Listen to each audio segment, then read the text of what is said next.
The medical bay on the Gentle Dawn was small and crowded, but the human doctors worked with calm efficiency that made it feel larger than it was. Yaris lay on a bed while a nurse treated the burns on her arm, injuries she had not even noticed during the battle.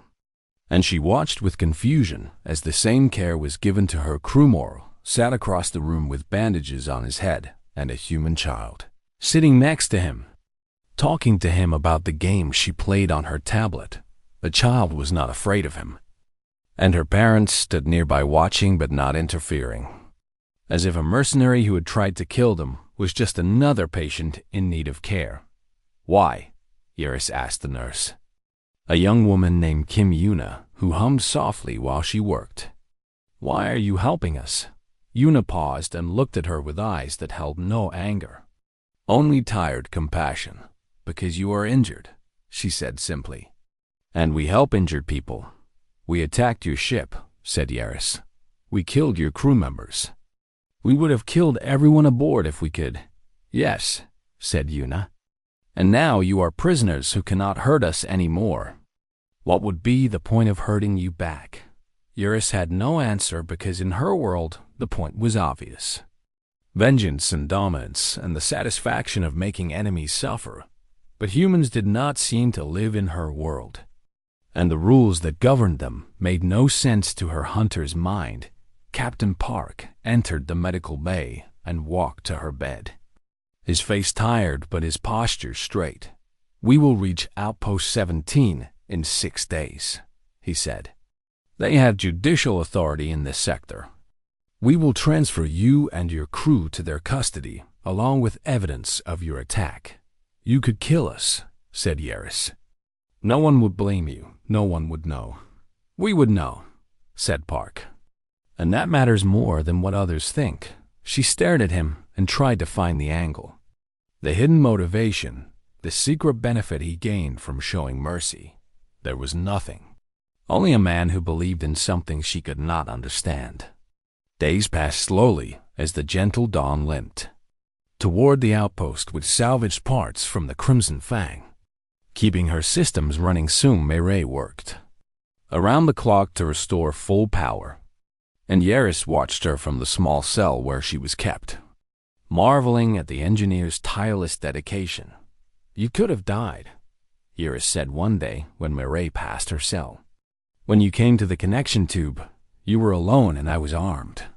Why did you take that risk?" Mireille stopped and considered the question with the same focus she gave to broken machines. "Because my friends were on that ship," she said, "and I would not let them face danger alone." "But you did not know if your plan would work," said Yaris.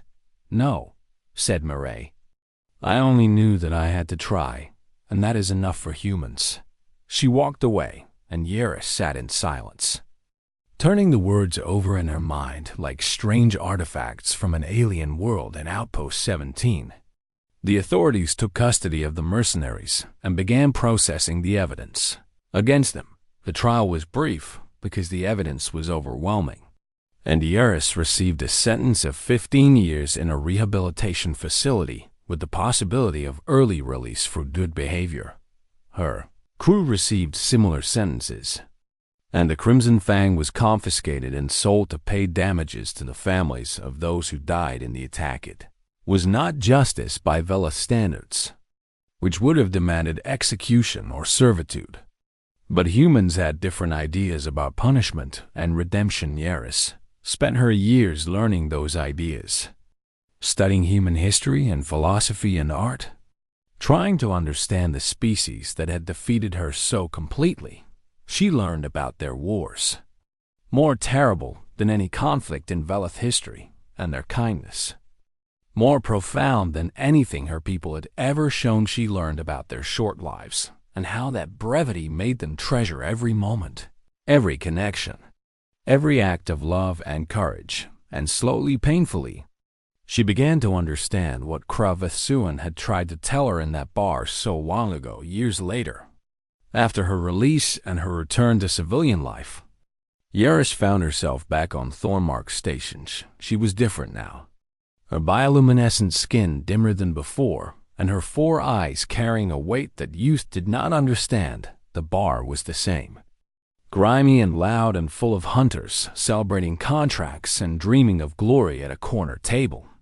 A group of young mercenaries laughed and boasted about their latest opportunity. A contract against a human research vessel that promised easy money and easier. Yaris watched them and felt time fold back on itself. The past and present merging into a single moment. She crossed the bar without thinking, her feet carrying her to their table before her mind could argue. The young hunters looked up at her with annoyance and curiosity, seeing only a washed-up Velith with dim skin and nothing to offer. "You are taking a contract against humans," she said. "What business is it of yours?" asked their leader. A young woman with bright skin and confident eyes, Yaris, sat down without invitation and leaned forward until her face was close to theirs. "Let me tell you about humans," she said quietly. She spoke for an hour, telling them everything she had learned, the battle on the Gentle Dawn and the mercy that followed, the years of study and the slow, painful growth of understanding. Some of them listened and some of them laughed, just as she had laughed at Kraveth Suan all those years ago when she finished. She stood and walked toward the door without looking back. Maybe they would listen and maybe they would not. But she had given the warning, just as the old Dralith had given it to her, outside the bar. She found Kraveth Suan waiting for her, older now and slower, but alive in a galaxy that had given him every reason to die. "You came back," she said. "I heard you were released," he said. "I wanted to see what you had become. I became someone who understands your warning," she said. He nodded slowly, and something like satisfaction crossed his ancient face. "Then it was not wasted," he said. "Even if they do not listen, some of them will survive, and they will pass the warning on." "Why do you care?" she asked. "Why do any of us care about warning hunters away from humans?" Kraveth was silent for a long moment, and when he spoke his voice carried the weight of 200 years. "Because I learned something from the humans who hunted me," he said. "I learned that some battles cannot be won with strength, only with wisdom passed from one generation to the next." "That sounds like something a human would say," said Yaris. "Yes," said Kraveth. "Perhaps they taught me more than I realized." They stood together in the corridor of Thormark Station. 2 old hunters who had learned the hardest lesson the galaxy had to offer, behind them in the bar. Young voices still laughed and boasted about easy prey and easy money. Somewhere in the vast darkness of space, human ships carried families and researchers and dreamers to new homes and new futures, and the warning echoed across generations, passed from hunter to hunter. A truth written in scars and mercy and hard won. Wisdom: never go after humans, because they will teach you what it means to fight for love, and that is a lesson you will never forget. The Crimson Fang went dark one system at a time, and Yaris watched her power fade like blood draining from a wound. First the weapons went offline, the targeting systems flickering and dying as human hands cut through power conduits on the outer hull. Then navigation failed, the star charts dissolving into static as the computer core lost its connection to the sensor arrays. Finally, life support began to fluctuate, the air growing thin and cold in ways that made her remaining crew gasp and shiver. "Seal the bridge," she ordered her pilot through the communicator. "Activate emergency systems and prepare for hostile boarding." "Commander," said the pilot, his voice breaking with fear, "there are only 2 of us here. The rest of the crew went with you. 2 crew members on the ship and 3 humans on the hull. And somehow the humans were winning." Iris stumbled back through the connection tube toward the Gentle Dawn, her mind racing for options that did not exist behind her. Morrill and Sewell followed with weapons raised and eyes searching the darkness for threats they could not predict. Human engineer had vanished like smoke, disappearing into her ship's hidden passages the moment Yaris turned to face her. "We need to take hostages," said Morrill. "Find the children and use them as leverage." "Where are they?" asked Yaris. We have searched half this ship and found nothing but traps and fighters. It was true. And the realization hit her like a blow to the chest. The humans had hidden their vulnerable members so completely that 4 mercenaries with heat sensors and motion trackers could not locate a single child. They had done this in 1 hour, transforming their ship into a maze that revealed only what they wanted to reveal on the Crimson Fang. The 3 human engineers finished cutting through the hull and dropped into the ship's maintenance level. They were exhausted and injured, their emergency suits damaged by debris, and their bodies bruised from hours of work in zero gravity. But they did not stop. Soon Myray had given them their mission before they left a gentle dawn, and they intended to complete it or die trying. Engineering section is ahead, said Han Xianwu, the youngest of the 3, a man barely into his 20s who had never seen combat before today. We disable the reactor and they lose everything. Security will try to stop us, said Yun Chewan, a woman with gray in her hair and steady hands that had repaired 1,000 broken machines. Then we go through security, said the 3rd engineer, a quiet man named Bei Jun-yuk, who had not spoken since they left the gentle dawn.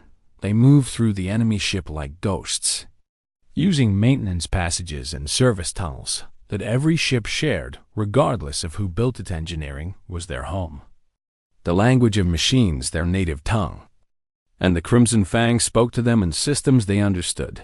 The pilot and his crewmate tried to stop them at the reactor room door, firing weapons that lit up the corridor with deadly light. Han took a shot to his shoulder that spun him around and dropped him to the floor. But Yun and Bei kept moving, ducking and weaving through the gunfire like dancers in a deadly performance.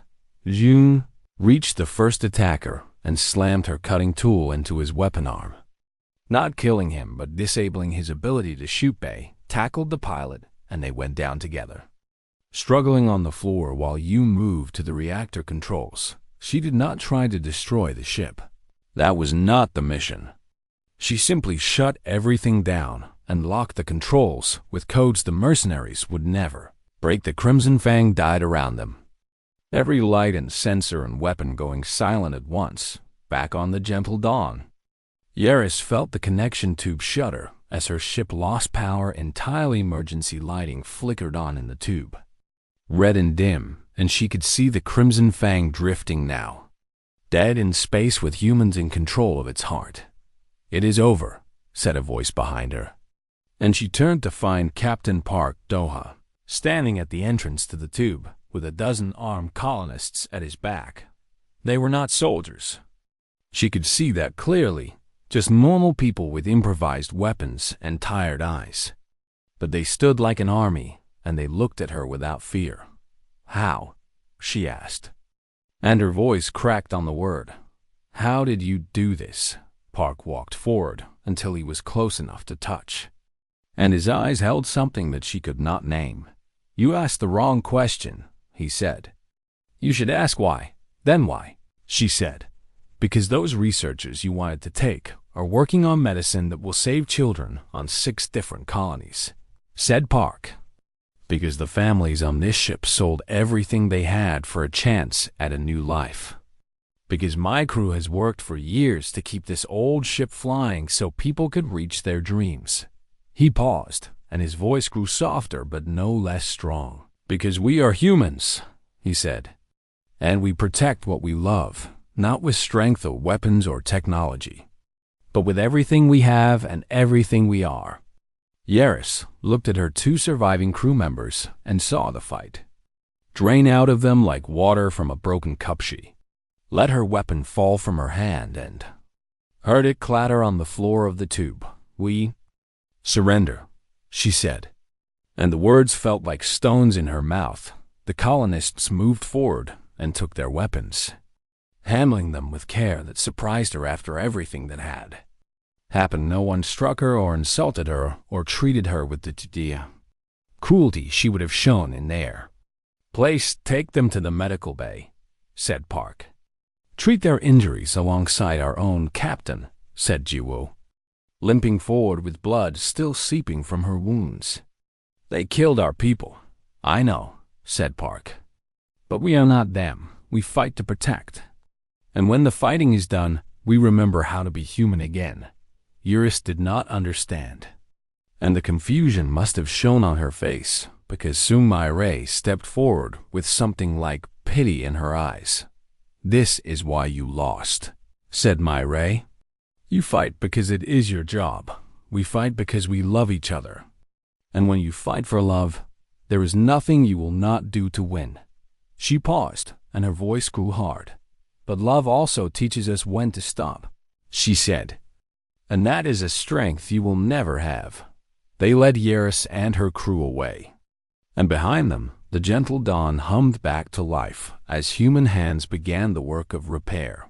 The battle was over, but the lesson had just begun.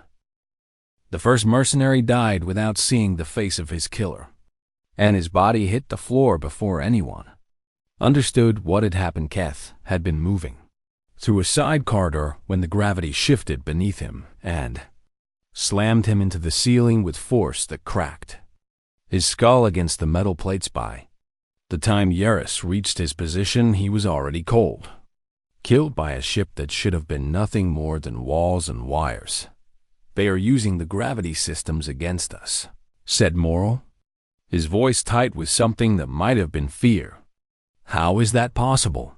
Every ship has gravity generators, said Eurus.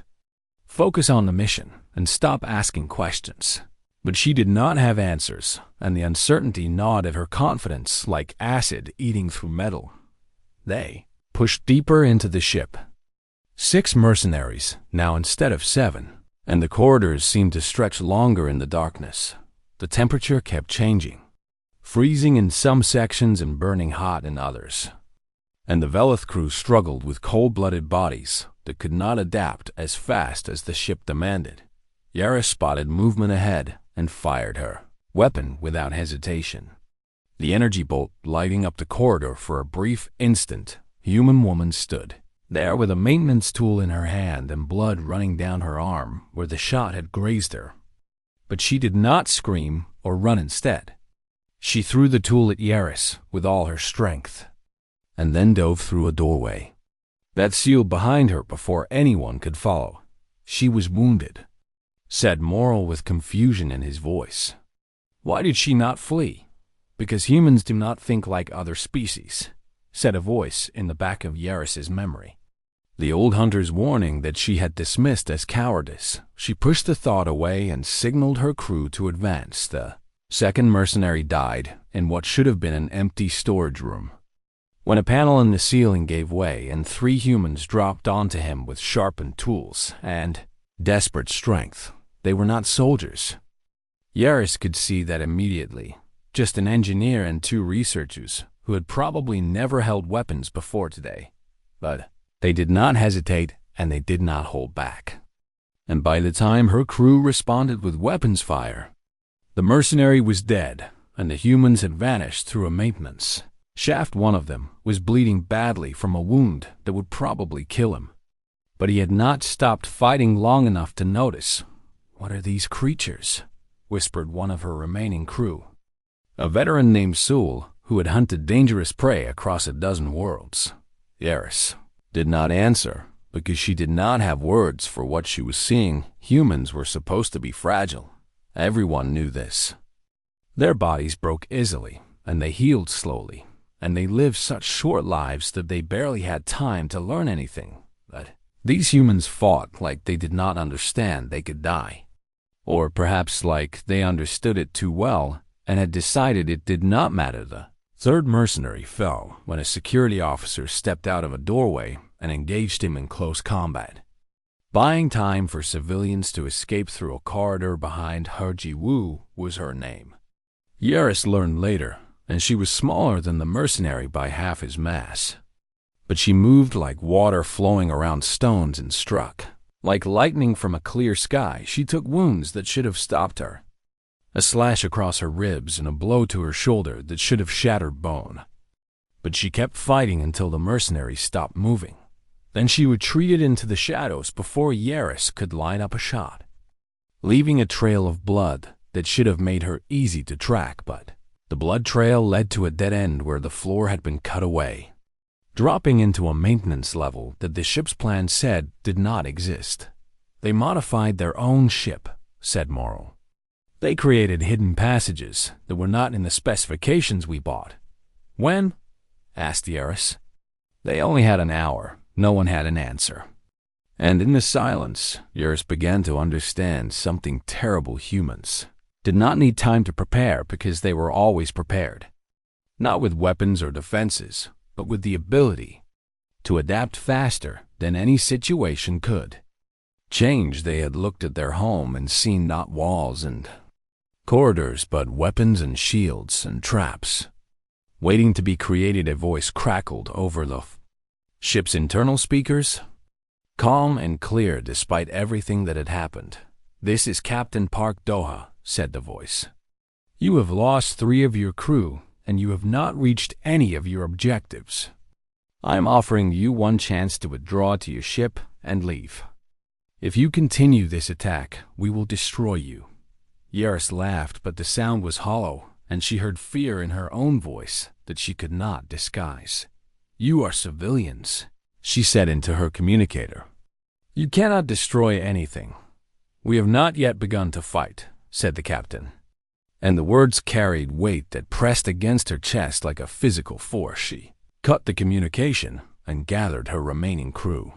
4 mercenaries, including herself, against a ship full of humans who refused to behave like prey. "We retreat to the Crimson Fang," she said, and the words tasted like ash in her mouth. "We will destroy the ship from range and report that we found only wreckage." No one argued because no one wanted to stay in this place where the walls themselves seemed to hate them. They moved back toward the airlock, watching every shadow and flinching at every sound. Professional hunters reduced to frightened prey by creatures they had dismissed as weak. The airlock was ahead and the Crimson Fang waited beyond it. Safety and weapons and the ability to end this nightmare from a distance. Yaris reached the door and keyed it open, and cold starlight flooded the corridor as the external hatch revealed the connection to her ship. She was halfway through when her communicator crackled with a panicked voice. "From the Crimson Fang, Commander," shouted her pilot. "There are humans on our hull. They came during the boarding action. They are cutting into our systems." Yaris spun and looked out through the connection tube, and there in the starlight she could see them. 3 figures in emergency suits clinging to the hull of her ship with cutting tools in their hands. They had no weapons, no armor, nothing but basic environment suits and engineering equipment. And they were methodically disabling a warship with nothing but knowledge and determination. "How?" she whispered. "How is this possible?" The answer came from the shadows behind her, where a human engineer stood with blood on her face and steel in her eyes. "We are humans," said Sumire simply. "This is what we do." And then the lights went out on the Crimson Fang, and Yaris Tal understood at last what it meant to be hunted. The Gentle Dawn was not a warship or a military vessel of any kind, and anyone looking at it would see only a tired old colony transport carrying families to a new home. Captain Park Doha stood on the bridge and watched the stars drift past the forward windows while his crew managed the quiet business of keeping 340 souls alive in the void between worlds. He was a man in his late 50s with gray at his temples and calm in his eyes. And he had spent 30 years moving people across the galaxy without incident. His chief engineer, Sumimera, worked somewhere in the belly of the ship where the engines hummed with the sound of her constant repairs and improvements. She was younger than him by 15 years, but she understood machines better than anyone he had ever met. And she kept the aging vessel running through skill and stubbornness. Quan Ji-woo, his head of security, sat at her station reviewing patrol schedules for her team of 6 officers to protect over 300 people. Because the Gentle Dawn was a civilian ship, and no one expected trouble in neutral space, the medical researchers occupied the forward Laboratory Section, working on treatments that could save millions of lives on colonies throughout the sector. They were not soldiers or fighters, just scientists who wanted to help people. And the idea that anyone would want to harm them seemed impossible. But the galaxy did not care what seemed possible or impossible. And 3 days from their destination, everything changed. "Captain," said the sensor officer, her voice tight with sudden fear, "we have a ship approaching at attack speed." Park moved to the tactical display and watched the red icon closing the distance between them with terrible purpose. "Identify," he said. "Velith Hunter Vessel," said the officer. "Configuration matches known mercenary ships. They are charging weapons." The bridge crew looked at their captain with questions in their eyes because none of them had ever faced combat and none of them knew what to do. Park felt fear in his chest, but he did not let it show on his face because these people needed him to be steady. "Open a channel," he said. The communication screen flickered and then displayed a face that glowed with bioluminescent patterns. 4 eyes staring at him with predatory interest. "Human vessel," said Iristal. "You will surrender your ship and your passengers, specifically the medical research team and all their data." "This is a civilian transport," said Park. "We have families aboard, children. We are no threat to anyone." "I did not ask for your passenger manifest," said Yaris. "I gave you an order. What do you want with our researchers?" asked Park, trying to buy time while his mind raced for options. "That is not your concern," said Yaris. "You have 1 hour to gather the research team and their data in your main cargo bay. If you do not comply, I will breach your hull and take what I want." The screen went dark, and Park stood in silence while his bridge crew waited for him to speak. He could surrender the researchers and their work, and maybe the mercenaries would leave the rest of them alone. But he knew in his heart that was not true. People who attacked civilian ships did not leave witnesses. And even if they did, he could not sacrifice innocent scientists to save himself. "Sound General Alert," he said. "All hands to emergency stations." The alarms began to pulse through the ship, and people moved through corridors with fear on their faces, but purpose in their steps. So Mireille arrived on the bridge within minutes, her hands still stained with engine lubricant and her eyes sharp with questions. "The engines are disabled," said Park. "Can you repair them?" "Not in an hour," said Mireille. "They hit us with a precision strike that knew exactly where to aim. Someone sold them our technical specifications." Quan Jiwu stepped forward with her hand on her weapon and steel in her voice. "Then we fight," she said. "We have 6 security officers against a trained mercenary crew," said Park. "We have 300. "And 40 people who want to live," said Jiwu. "That counts for something." Park looked at his crew and saw determination replacing fear on their faces. And he felt something shift inside him, like a door opening onto a path he had never walked before. "Gather the department heads in the conference room," he said. "We have 1 hour to prepare." The meeting was brief and focused because humans did not waste time. When death was approaching, Myra explained how she could turn the ship itself into a weapon, rerouting power to environmental controls and door systems and gravity generators. You outlined choke points and defensive positions where even untrained colonists could hold against armed attackers. The head of the medical team, an elderly geneticist named Cho Yunji, announced that she would begin deleting sensitive files and memorizing what she could so the research would not be lost. "No one is required to fight," said Park. "Anyone who wants to shelter with the children in the inner compartments can do so without shame." No one moved to leave, and Park felt pride swell in his chest, even as fear gnawed at his stomach. They spent the hour transforming their home into a fortress, not with weapons they did not have, but with knowledge of every corridor and compartment. And system parents moved children to the safest sections and then returned to take positions. alongside security officers, the ship's cook, sharpened kitchen tools and handed them to anyone who wanted them. Maintenance workers identified structural weak points that could be collapsed to block Pasigus Miri, rewired the environmental controls so she could adjust temperature and atmosphere in any section of the ship from her station in engineering. When the hour ended and the mercenaries cut through the main airlock, they expected to find terrified civilians ready to surrender. Instead, the corridor lights went dark the moment they stepped aboard, and the temperature dropped so fast that frost formed on their weapons. The air grew thin and strange, oxygen levels fluctuating in ways that made their heads spin, while human lungs adapted to conditions their species had evolved to survive. Yaris Tal raised her weapon and scanned the darkness with her 4 eyes, searching for targets that refused to present themselves. "Find them," she ordered her crew. "They cannot hide forever." She stepped forward into the shadows, and somewhere ahead she heard movement.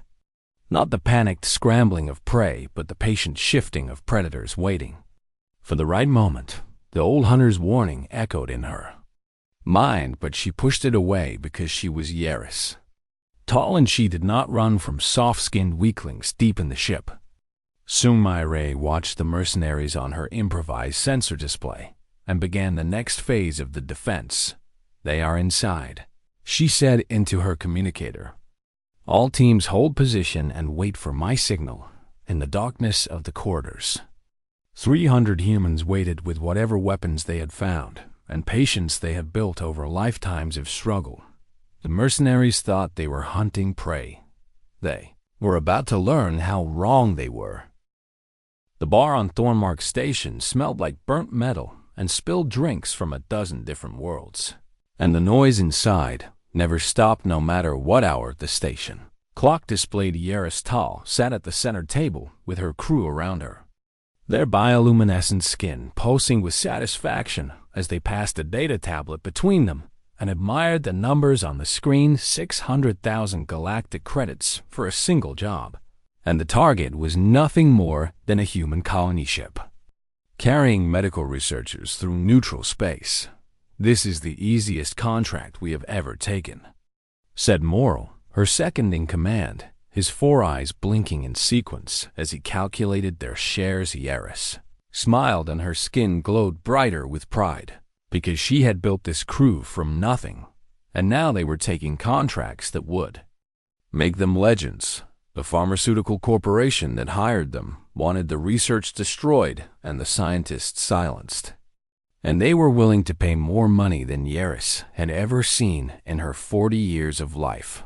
"Humans," laughed Keth, the youngest of her crew. "They are so fragile that I once saw one die from a fall that would not have bruised a child of our species." The crew laughed together, and their combined glow lit up the dark corner of the bar like a small sun. None of them noticed the figure sitting alone at a table near the wall. A massive shape covered in dark chitin that absorbed light rather than reflecting it. Kratasuan had not spoken to anyone in the bar for 3 years, and most of the regular patrons had forgotten he was capable of speech at all. He was a Dralith, 8-limbed and ancient, with armor plates across his body that had turned dark with age and scars that told stories no one dared to ask. About 200 years ago, his name had been spoken with fear across 12 star systems, and the bounties he collected had funded small wars. Now he traded in salvage and spare parts and kept to himself. And younger hunters like Yaris Tal did not even recognize him, but he recognized the look in her eyes because he had worn that same expression once. Long ago, before he learned the lesson that cost him everything, he rose from his table and crossed the bar with slow, heavy steps. And the crowd parted for him without thinking because something in their instincts told them to move. Yaris looked up as his shadow fell across her table, and for a moment her glow dimmed with uncertainty before pride pushed the feeling away. "You are Yaris Tal," said Krovith, and his voice sounded like stones grinding together in the deep places of a planet. "I am," she replied, "and you are interrupting a private celebration. I heard your contract. he said, and he did not sit down or move closer. You are going after the human vessel called the Gentle Dawn. Moral's hand moved toward his weapon, but Yaris gestured for him to stop, because she was curious now about what this old relic wanted. What concern is that of yours? She asked it, Crave. Was silent for a long moment, and his many eyes seemed to look at something far away. Before they focused on her again, I came to warn you, he said. Take any other contract in this station. Hunt any other species in this galaxy, but never go after humans. The crew burst into laughter, and their combined glow flashed bright with amusement. Humans, said Keth between laughs. They are the weakest species in known space. They have no claws or venom or telepathy. They cannot even see in the dark. They live such short lives that they barely have time to learn anything. Added moral, a human elder is younger than our children. Yaris leaned back in her chair and studied the old Dralith with something between pity and contempt. I have heard stories about you, she said. Kraveth, the hunter who never failed. But that was a long time ago, and now you hide in a station bar and trade junk for credits. I retired, said Kraveth simply. You became a coward, said Yaris, and now you want to spread your fear to others so you feel less alone in your weakness. The words hung in the air, and the bar grew quiet as other patrons sensed the tension. Kraveth did not react with anger or offense, and that lack of reaction disturbed Yaris more than any threat would have. Instead, he simply raised one of his arms, the one on his upper left side, and showed her where it ended in a scarred stump. Dralith could regenerate any limb within a season. Everyone knew this. Their biology was legendary for its resilience, but this wound had not healed in what looked like decades. The chitin around it scarred and malformed in ways that spoke of damage too severe for even Dralith flesh to repair. What did that to you? Asked Moral, his earlier confidence fading slightly. Humans, said Kraveth, lowered his arm and looked at each member of the crew in turn, his ancient eyes holding knowledge that none of them could understand. I completed my contract against them, he said. I succeeded in my mission, and I killed my target, and I thought it was finished. But humans do not think like other species. What do you mean? Asked Yaris. And despite herself, she wanted to know. The family of my target came after me, said Kraveth. Not soldiers or mercenaries, just family and friends. Ordinary humans with no combat training and no special weapons. And they did that to you, said Keth with disbelief in his voice. They hunted me for 3 years across the galaxy, said Kraveth. I killed many of them, but more kept coming. They did not stop when they lost. They did not surrender when I wounded them. They did not give up when logic said they should. He paused and something like pain crossed his armored face. They did not hunt me for money or territory or survival, he said. They hunted me for love, and there is no force in this universe more dangerous than love. Yaris stood, and her crew stood with her, their glows bright with defiance. You are old and broken, she said, and your fear has rotted your mind. We are hunters, and we do not run from weakness wrapped in soft skin. Kraveth stepped back and lowered his head in what might have been acceptance or might have been sorrow. I have given my warning, he said. What you do with it is your choice. But remember my words when you face them, because you will understand too late what I tried to tell you. He turned and walked away, his heavy steps carrying him out of the bar and into the station corridors beyond Yaris, watched him go, and then turned to her crew with fire in her 4 eyes. We leave within the hour, she said. The Gentle Dawn is 3 days ahead of us, and I want to intercept them before they reach their destination. The crew moved quickly, gathering their equipment and heading for their ship, the Crimson Fang, which waited in the docking. None of them looked back at the bar or thought about the warning they had received in his small quarters near the salvage yards. Kraveth sat alone and listened to the sound of the Crimson Fang departing. He had tried. He told himself he had given them the same warning he wished someone had given him all those years ago, But the young never listened to the old. And pride was a poison that only pain could cure. He began preparing his own ship, checking systems that had not been activated in years, and loading supplies he hoped he would not need. Someone would have to collect what remained of Yaris, Tal's crew, when the humans were finished with them. He only hoped there would be something left to collect.